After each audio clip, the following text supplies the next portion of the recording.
पूंजीपतियों के चापलूस है, पूंजीपतियों के तगड़े चाटने वाले दलाल। उनके पास केवल एक ही चीज है, कोमवाद की राजनीति। भाई को भाई से लड़ाओ।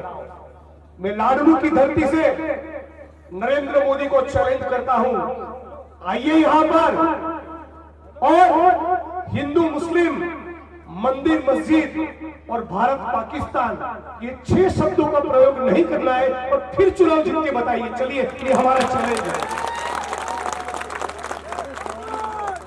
इनके पास देने के लिए ठोस कुछ नहीं। कह रहे थे किसानों की आय दुगनी करेंगे। एक किसान बताइए, 135 करोड़ जनता वाले इस मुल्क में से केवल एक किसान बताए जो ये कह दे भाजपा को वोट करने वाला किसान भी नहीं कह सकता कि उसकी आय दुगनी हुई है। सबको कह रहे थे कि अच्छे दिन आएंगे। बेरोजगारी के बाद साथियों को लगा कि रोजगार मिलेगा। मोदी साहब तो हर साल 2 करोड़ को रोजगार देने वाले थे। 9.5 साल हो गए। उनके गणित के मुताबिक कम से कम 20 करोड़ लोगों को रोजगार मिलना चाहिए था। 22 करोड़ युवाओं ने मोदी सरकार से रोजगार की डिमांड की, ज्ञापन दिया, सरकारी नौकरियों में पर्चे भरे। 22 करोड़ लोगों के सामने कितने लोगों को मोदी जी ने रोजगार दिया? केवल 7 लाख। कहां 22 करोड़ और कहां 7 लाख? 0.33% लोगों को रोजगार दिया। 1% लोगों को भी रोजगार देने की मोदी साहब की औकात नहीं है। 1% लोगों को भी। पूरे गुजरात के अंदर यहां आकर चुनाव में एग्जाम्स के जो पेपर लीक हुए उसकी बात कर रहे हैं। अरे गुजरात के अंदर 24 परीक्षा के पेपर लीक हुए, वहां कोई कार्रवाई क्यों नहीं की? वहां 56 इंच का सिरा क्या कर रहा था? क्योंकि सारे भाजपा के नेता और मंत्रियों के रिश्तेदार उसमें आरोपी हैं। 24 परीक्षा के पेपर लीक हुए, उसमें से एफआईआर कितने मामले में किया? केवल 4। न एफआईआर, न जांच, न गिरफ्तारी, न मुकदमा, न जेल की सजा।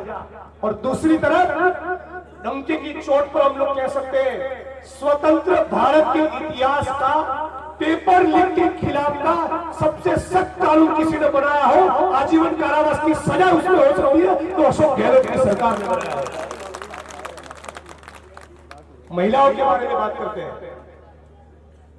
2 मुद्दे लेकर निकले हैं। यहां पर पेपर लीक हो रहे, आजीवन कारावास की हमने प्रोविजन की है। आप करिए ना गुजरात के अंदर, आपकी सरकार है, जहां पर भी आपकी सरकार है वहां पर पेपर लीक हो रहे, बनाइए ना कानून के आजीवन कारावास होगा।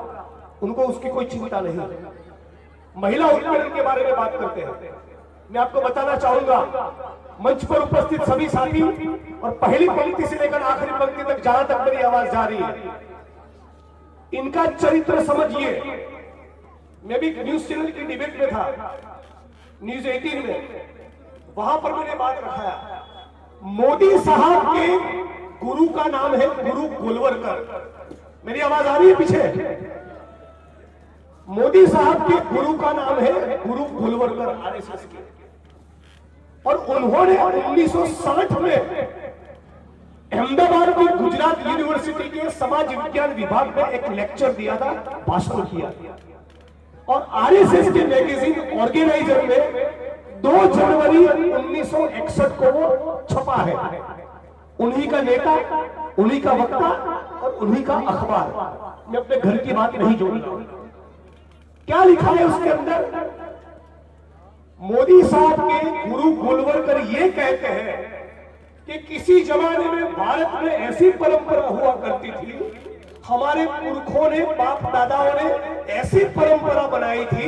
मोदी के गुरु कहते हैं कि किसी जमाने में हमारे पुरखों ने, बाप दादाओं ने ऐसी परंपरा बनाई थी कि भारत की सभी जाति की महिलाओं को पहली संतान नंबूद्री ब्राह्मणों से पैदा करवाते थे।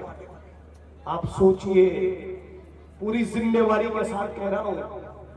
और जब तक कि भारत की सभी जाति की विवाहित महिलाओं की पहली संतान नंबूद्री ब्राह्मण से न हो, तब तक उसको दूसरे संतान पैदा करने का अधिकार नहीं। ऐसी परंपरा थी, ऐसा मोदी के गुरु ने कहा है। ये उनके संस्कार है, इनको खुलकर कोई कहने वाला नहीं। गीता प्रेस गोरखपुर आरएसएस की किताबें छापते हैं। किसी भी रेलवे प्लेटफॉर्म पे जाइए, उसमें किताब मिलेगी गृहस्थ जीवन में कैसे जिए। मुकेश भाई क्या लिखा है उसके अंदर? ये लिखा है कि विवाहित महिला के ऊपर बलात्कार हो तो क्या करना चाहिए। मोदी जी पढ़ते हैं वो नियमित चाय के वक्त, जब चाय पीने बैठे सुबह, तो मोदी साहब ये किताब पढ़ते हैं। उस किताब की बात कर रहा हूं, गृहस्थ जीवन में कैसे जिए। विवाहित महिला के ऊपर बलात्कार हो तो जहां तक संभव हो उसे और पता चलने पर उसके पति दोनों को चुप रहना चाहिए। आप सोचिए, ये है आरएसएस के संस्कार। तो अब पता चल रहा है कि गुरु के ये संस्कार है तो चेले के कैसे हो गए, इस बात को समझना है। ये महिला उत्पीड़न की बात करते हैं। महीनों तक दिल्ली में कुश्ती करने वाली भारत का सीना, हम लोग सीना तान कर कह सकते हैं कि ऐसी बहने माता हमने पैदा की है। दुनिया में जिस माताओं ने, जिन हमारी बेटियों ने हिंदुस्तान का नाम रोशन किया, उन महिलाओं को कहीं महीनों तक दिल्ली की सड़कों पर बलात्कार की शिकायत लेकर बैठना पड़ा, बावजूद उसके बलात्कार की शिकायत दर्ज नहीं की। ये मोदी साहब, आरएसएस और भाजपा का महिला प्रेम है। मणिपुर के अंदर, मणिपुर में हिंदुस्तान की, भारत की माताओं को नग्न करके परेड करवाया, उनके ऊपर बलात्कार हुए। मोदी जी देखने तो नहीं गए, उनके लिए सहानुभूति का एक शब्द तक नहीं कहा। यहां तक भी नहीं कहा कि महिलाओं को मैं न्याय दिलाऊंगा। और उससे भी हद, गुजरात के अंदर बिल्किस बानो नाम की बेटी, हम तो जाति और धर्म के चश्मे से हिंदुस्तान को नहीं देखते, ये हमारा कल्चर नहीं है। वो हमारे लिए बिल्किस भी है, बॉबी भी है और बबीता भी है।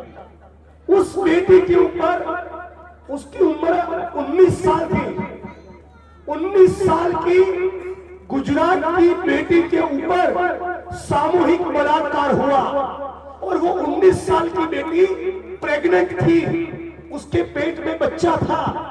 उस गर्भवती 19 साल की बेटी के ऊपर बलात्कार किया और बलात्कार करने के बाद उसकी आंखों के सामने उसके परिवार के 12 लोगों का खून किया और 3 साल की उसकी बेटी को दीवार के ऊपर पछाड़ के, दीवार के ऊपर रौंद कर 3 साल की उसके मासूम बेटी का भी हत्या कर दिया।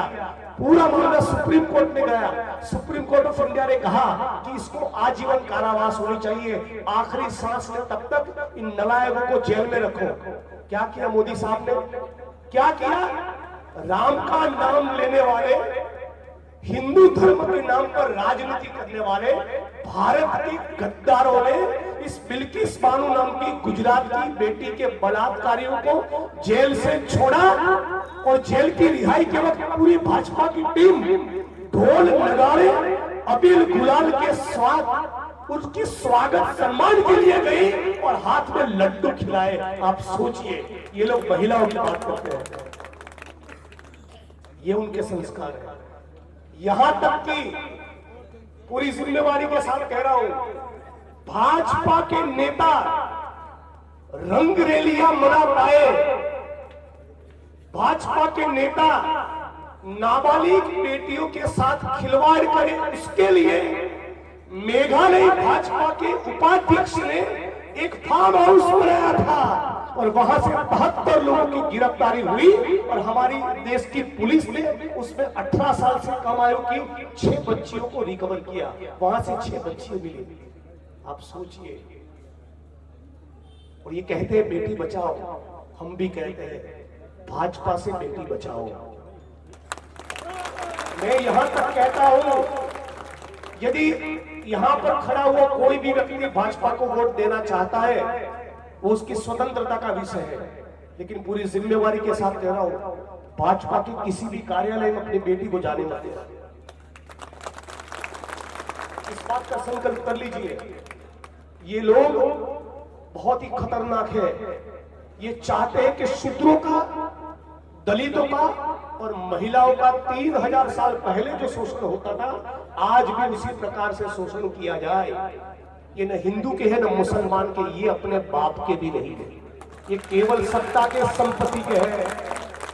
किसानों की आय दुगनी करेंगे, किसानों को हक और अधिकार दिलाएंगे, बड़ी बड़ी घोषणा की, और किसानों का कर्जा कांग्रेस पार्टी ने माफ किया। राजस्थान के अंदर, मध्य प्रदेश में थोड़े दिन के लिए हमारी सरकार थी जिसको तोड़ डाला पिछली बार, उस छोटे से पीरियड में भी किसानों का कर्जा माफ किया। तो किसानों का कर्जा को माफ करना चाहते हैं तो वह राहुल गांधी, उस राहुल गांधी के लिए जबरदस्त तालियां हो जाए। कांग्रेस पार्टी किसानों का कर्जा माफ करना चाहती है, राहुल गांधी किसानों का कर्जा माफ करना चाहते हैं, और मोदी जी अडानी और अंबानी का। आप सोचिए, एक मुकेश अंबानी 28 साल की बिल्डिंग में रहता है, और जिस दलित और आदिवासी के मजदूर के पसीने से उस बिल्डिंग का निर्माण हुआ, वो अहमदाबाद की, जयपुर की, जोधपुर की, उदयपुर की, नागपुर की, पुणे की, बंबई की सड़कों पर नग्न अवस्था में पड़ा है। ऐसा हिंदुस्तान तो नहीं चाहिए यार। इसके लिए तो भगत सिंह ने 23 साल की उम्र में बलिदान नहीं दिया। एक दिन देखने के लिए तो बाबा साहब अम्बेडकर ने संविधान नहीं लिखा। एक 28 साल की बिल्डिंग में रहते हैं, 27-28 साल, और दूसरे के सड़क पर मकान। कोरोना के वक्त हम तमाम लोगों की हालत क्या थी हम सबको मालूम है। मैं इनको पूछ रहा था, ये मुझको पूछ रहे थे कि रेमडेसिविर इंजेक्शन दिलाओ, टोसिलोजुमाब इंजेक्शन दिलाओ, वेंटिलेटर नहीं है, ऑक्सीजन नहीं है, बिस्तर नहीं मिल रहा है, किसी मंत्री का जुगाड़ करो, किसी आईएएस को बोलो, आईपीएस को बोलो। पूरा भारत भिखारी बन गया। एक एक इंसान को ये याद रखना चाहिए, लाखों मजदूर हजारों हजार किलोमीटर पैदल चल के जब अपने घर जा रहे थे, तब मोदी सरकार एक वक्त की रोटी देने को तैयार नहीं थी। इनको पहचानो, ये कहने के लिए आ रहा हूं। आज मेरी आंखों के सामने ये जो बिल्डिंग है, ये जो मकान बना है, किसी मजदूर का पसीना है, किसी आदिवासी, दलित या कमजोर का पसीना है। गुजरात की विधानसभा का मकान हो या जयपुर की विधानसभा का मकान हो, किसी का पसीना है। वो मजदूर जो आपके हमारे लिए ईंटों के भट्ठों में ईंट पैदा करते हैं, जो कंस्ट्रक्शन की साइट पे जाते हैं, जो केमिकल की फैक्ट्री में जाते हैं, जो खेतों में मजदूरी करते हैं, पसीना बहाते हैं, वो लाखों मजदूर जब हजारों किलोमीटर पैदल चल के जा रहे थे, तब 15,000 करोड़ के हवाई जहाज उड़ने वाले मोदी साहब ने ये नहीं सोचा कि उनके लिए एक बस का इंतजाम कर। ये किस मुंह से राम की बात करते हैं, ये किस मुंह से धर्म की बात करते हैं।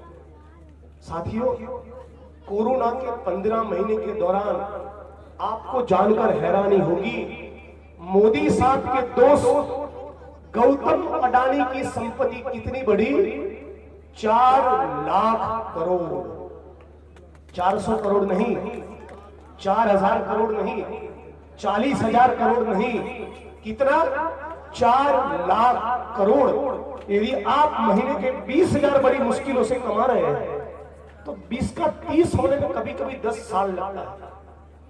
कभी 8 घंटे के दिहाड़ी पे काम करने वाला मजदूर किसी फैक्ट्री में काम करता है, यदि उसको 300 रुपया मिलता है, तो उसकी मजदूरी को 300 का 400 होते होते कभी कभी 8-8, 10-10 साल लगते हैं। ये कौन सा चमत्कार मोदी और अडानी कर रहे हैं? कहां पसीना बहाते गौतम भाई, तुम देखना है कहां पर वो पसीना बहाते हैं। 4 लाख करोड़ जो उनकी आवक बढ़ी, ये इस मुल्क की जनता का पसीना है, ये आपका और हमारा पैसा है। उसका हिसाब मांगना सीखिए, इस आंकड़ों को पहचानिए। ये आंकड़े नहीं बोलती सच्चाइयां है। 4 लाख करोड़। गौतम अडानी साहब की संपत्ति कितनी बड़ी? उनका मुनाफा 1800 गुना। यदि आप महीने का 50,000 कमा रहे हैं और वो दुगना हो जाए तो लाख रुपया हो गया, यदि वो 4 गुना हो जाए तो 2 लाख होगा। गौतम अडानी साहब की संपत्ति, उनका प्रॉफिट इतना बढ़ रहा है, इनका मुनाफा इतना बढ़ रहा है, 1800 गुना उनका मुनाफा बढ़ गया। ये क्या चल रहा है मुल्क के अंदर? केवल एक बात है, समाज को आरएसएस, भाजपा और मोदी हिंदू मुसलमान में विभाजित करके, जाति और धर्म की राजनीति करके, पिछले दरवाजे से सारी संपत्ति अडानी अंबानी की जेब में दे रहे हैं। केवल यही चल रहा है, और हम लोग फंसे हैं कि राजपूत है, दलित है, मीणा है, जाट है। अरे ये सब छोड़ के भारतवासी बन जाइए, ये सब छोड़ के भारतवासी बन जाइए। मुकेश भाई के लिए इसलिए नहीं आया हूं कि किसी ने मुझे प्रदेश कमेटी में से फोन किया था। मुकेश भाई के लिए इसलिए आया हूं कि पूरे राजस्थान में सबसे ज्यादा अंबेडकर भवन किसी ने बनवाए तो इस प्रत्याशी ने बनवाए। इनके लिए यहां इसलिए खड़ा हूं कि दलित और आदिवासी अपने आत्मसम्मान की लड़ाई जब लड़ रहे थे और 2 अप्रैल के दिन जब भारत बंद किया SC ST एक्ट को बचाने के लिए, और उसके खिलाफ ये मोदी की सरकार ने जो फर्जी मुकदमे दर्ज किए, इसका मामला विधानसभा में किसी ने उठाया? तो मुकेश भाई ने उठाया। शीतला माता चौक के 1.5 करोड़ भी वो लेकर आए हैं। अंबेडकर भवन का निर्माण भी उन्होंने किया है। सभी जातियों और धर्मों को लेकर चलना, ये जो कांग्रेस की विरासत है, ये जो बाबा साहब अंबेडकर और भगत सिंह की विरासत है, उसमें मुकेश भाई मानते इसके लिए उनके बीच में आया है। आज साथियों, यहाँ पर सभी जातियों और धर्मों के साथ मंच पर भी होंगे और सामने भी होंगे, लेकिन दलित समाज के भाई भी होंगे। एक बात समझ लीजिएगा और बराबर ध्यान से सुनिएगा और समझिएगा। जब डॉक्टर बाबा साहब अंबेडकर का संविधान तैयार हुआ 1949 में, और हमारी कॉन्स्टिट्यूंट असेंबली में उस वक्त की पार्लियामेंट ने जब उसको स्वीकार किया, उसके ड्राफ्ट का, ठीक उसके 4 दिन के बाद RSS के लोगों ने ये लिखा कि हमें डॉक्टर अंबेडकर का संविधान नहीं, मनुस्मृति चाहिए। वो मनुस्मृति जिसके अंदर यह लिखा है कि शूद्रों को, दलितों को, महिलाओं को कूटो।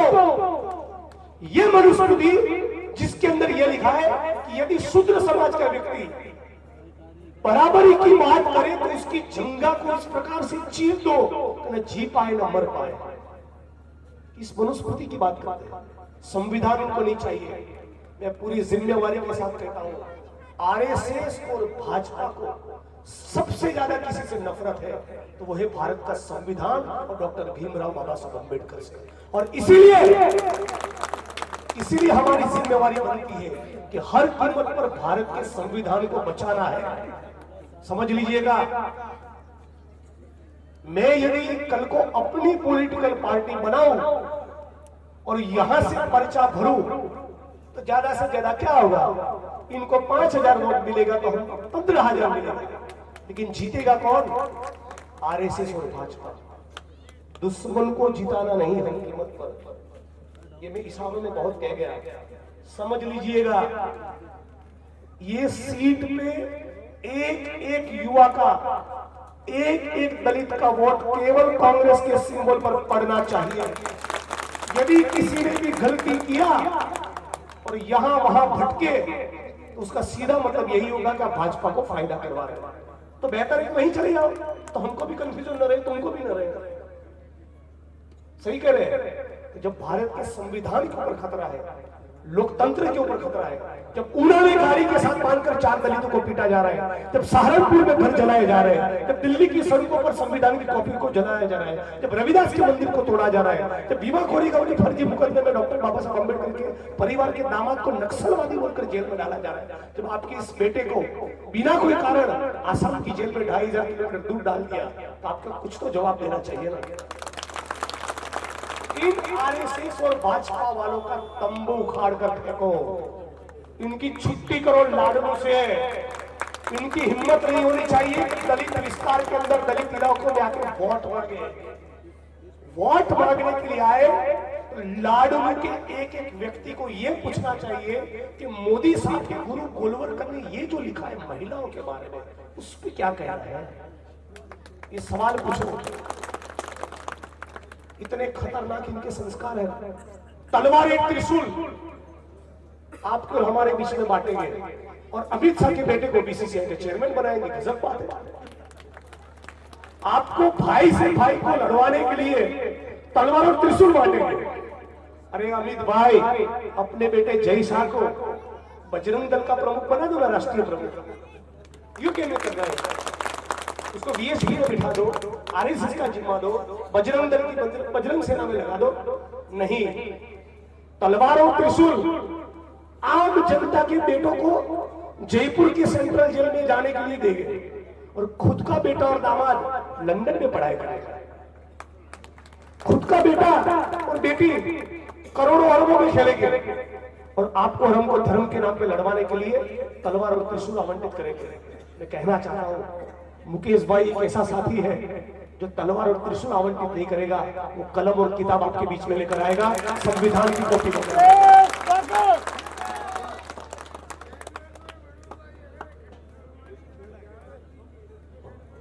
आपको भी लाभ मिलेगा थोड़ी देर के बाद। आप ऐसे ही रेडी है, तैयार है आप, लग रहा है। तो साथियों, कहने के लिए तो बहुत कुछ है, लेकिन आप सबके ऊपर जिम्मेवारी बहुत है। मेरी बात सुनकर थोड़ी देर के बाद आप यहां से रुखसत तो करेंगे, लेकिन कल सुबह से आपको संकल्प करना है अपने इलाके के अंदर, आपकी सोसाइटी में, आपके गांव में, आपके मोहल्ले में कोई भी आरएसएस और भाजपा का व्यक्ति पैसा लेकर आए तो उसको भगाओ, उसको बोल देना, सुनिएगा, ये जो 12 लाख करोड़ कॉर्पोरेट टैक्स माफ किया है, तो बदले में इन पूंजीपतियों ने, कॉर्पोरेट कंपनी के मालिकों ने, उद्योगपतियों ने उसका 10% तो मोदी साहब को दिया होगा ना। वही पैसा जो आपके पसीने की कमाई है उसको लूटकर अडानी के पास भेजा, वहीं से लाकर आपके बीच में आपको खरीदने की कोशिश करेंगे। बोल देना कि दलित है, आदिवासी है, ओबीसी है, किसान है, मजदूर है, कभी कभी 2 वक्त की रोटी के लिए बड़ी तकलीफ होती है, लेकिन तुम्हारे 500,000 रुपए के नोट की खातिर अपने आत्मसम्मान और जमीन को बेचने वाले नहीं। हम डॉक्टर बाबा साहब अम्बेडकर की सेना के सिपाही हैं। साथियों, वही व्यक्ति, वही नेता आपको खरीदने की कोशिश करेगा जो बाकी के 5 साल के लिए आपको बेच देने वाला है। इस बात को समझ लें। मैं अपने विधानसभा क्षेत्र में, ये खालिद पठान भाई हमारे बीच में उपस्थित है। खालिद भाई मेरे विधानसभा क्षेत्र में जबरदस्त मेहनत की, उनके लिए भी ताली हो जाए। यहाँ पर भी मुकेश भाई को जिताने में लगे हैं, ये साक्षी है। हम अपने विधानसभा में किसी को एक बूंद नहीं पिलाते, एक पैसा नहीं देते। आपको लगा कि जिग्नेश ईमानदारी से लड़ रहा है, आओ और हमको वोट दीजिए। यही बात मुकेश भाई को भी लागू है। बिल्कुल उनसे कोई पैसा मांगे नहीं, ये देने वाले भी नहीं। आपको लग रहा है कि और अम्बेडकर भवन बनाने की जरूरत है तो मुकेश भाई को जिताओ। आपको लगे कि विकास का काम करना है तो मुकेश भाई को जिताओ। आपको लगे कि बेरोजगार युवाओं को सड़क पर उतरकर इंकलाब जिंदाबाद करना है तो मुकेश भाई के बीच में आकर खड़े हो। साथियों, ये गांधी का मुल्क है, डॉक्टर बाबा साहब अम्बेडकर का मुल्क है, भगत सिंह का मुल्क है। इन आरएसएस की शाखाओं में एक भी दलित समाज के व्यक्ति का पैर नहीं पड़ना चाहिए। मोदी साहब कहते हैं कि मैं ओबीसी हूं, तो राहुल जी कह रहे हैं कि ओबीसी की जनगणना हो जाए। क्यों तकलीफ है? दलितों की जनसंख्या कितनी है वो पता चल जाए, आदिवासियों की जनसंख्या पता चल जाए, घुमंतु समाज की जनसंख्या पता चल जाए और ओबीसी की पता चल जाए। क्या तकलीफ है? तकलीफ ये है कि यदि एक बार पता चला कि घुमंतु इतने हैं, तो फिर ये सवाल खड़ा होगा कि घुमंतु के पास जमीन कितनी है, उनको कितना टेंडर मिलता है, कितना ठेका मिलता है, कितने संसाधन है, कितने पैसे हैं, उनके पास आवास है कि नहीं, झूठने के लिए जमीन है कि नहीं। संसाधनों के बंटवारे की दिशा में बात जा रही है, वो मोदी नहीं चाहते। मोदी चाहते हैं कि घुमंतु समाज को, आदिवासी को, दलित को, ओबीसी को, किसान और मजदूर को, उनको पैसा न मिले, उनकी कमाई का पैसा अडानी और अंबानी की जेब में जाए। ये मोदी का एजेंडा है। हमारा एजेंडा उल्टा है। जो पैसा अडानी और अंबानी की जेब में भारत सरकार दे रही है, मोदी दे रहे हैं। यदि मोदी अडानी को 1000 करोड़ देंगे तो कांग्रेस पार्टी 1000 करोड़ किसान और मजदूरों को देगी। तो साथियों, ये धर्म वर्म की राजनीति है, सब इसको समझो। कबीर ने तो कहा था, और कबीर की वाणी के साथ मैं अपनी वाणी को विराम दूंगा। कबीर साहब ने कहा था, हिंदू कहे थे राम हमारा, मुसलमान रहमाना, आपस में दोनों लड़े मरत है, मर्म कोई नहीं जाना, साधु जग बोलाना। हम सबको लड़ाने वाले लोग ये धर्म के नाम पे केवल राजनीति कर रहे हैं। आप इनको पूछिए, हिंदू धर्म में आस्था रखने वाली विधवा बहनों के जीवन में परिवर्तन है, उसके लिए मोदी जी ने क्या किया? कोई जवाब नहीं। जो जय श्री राम बोलता है, भाजपा के लिए दरी बिछाता है, मोदी साहब का पोस्टर दीवार पे चिपकाता है, चुनाव में बूथ मैनेजमेंट का काम करता है, पन्ना प्रमुख बनकर बैठा है, उसको भी मोदी साहब कोविड के दौरान ऑक्सीजन की बूंद देने को तैयार नहीं थे। हिंदू धर्म में आस्था रखने वाले बेरोजगार युवाओं को दे दो ना रोजगार, क्यों नहीं दे रहे? तो इनकी ये चालबाजी है, जो धर्म की जाति की राजनीति है, उससे हमको बचना है। एक राम दशरथ का बेटा, कबीर साहब कहते हैं एक राम दशरथ का बेटा, दूजा जो घट घट में बैठा, तीसरे राम का सकल पथारा, चौथा सबसे निर्गुण सबसे न्यारा, जिसकी व्याख्या भी नहीं हो सकती। क्या तुम्हारी औकात है? जी सर, एक ही दिल है, सारे दिल लूट लिए। धन्यवाद सर। वाह क्या बात है। तो साथियों, रविदास की भूमि है, नानक की भूमि है, कबीर की भूमि है, गौतम बुद्ध का मुल्क है, भगत सिंह और बाबा साहब का देश है। इसको बचाना है तो इन चोरों को भगाना है। इतना समझ लीजिए। मेरे साथ मैं कहूंगा लड़ेंगे, आपको कहना है जीतेंगे। इस नारे के साथ मैं मेरी वाणी को विराम दूंगा। हो जाए नारा, लेकिन आवाज ऐसी नहीं जो जयपुर पहुंचे, आवाज ऐसी चाहिए मुकम्मल कि वो दिल्ली पहुंचे और 56 इंच का सिरा हिल जाना चाहिए। ठीक है, लड़ेंगे। ये आवाज में दम नहीं है, लाडलों वालों ऐसा नहीं चलेगा। दोनों हाथ खड़े करके लड़ेंगे, लड़ेंगे, जीतेंगे, लड़ेंगे, जीतेंगे। इनकलाब जिंदाबाद, इनकलाब जिंदाबाद। ये कोई लड़ाई है, आगे और लड़ाई है। लाडलू भी जीतेंगे, राजस्थान भी जीतेंगे और 2024 में मोदी की घर वापसी करेंगे। लेकिन घर वापसी के बाद गुजरात नहीं, सीधा हिमालय भेजेंगे। जय भीम, इनकलाब जिंदाबाद। कांग्रेस पार्टी,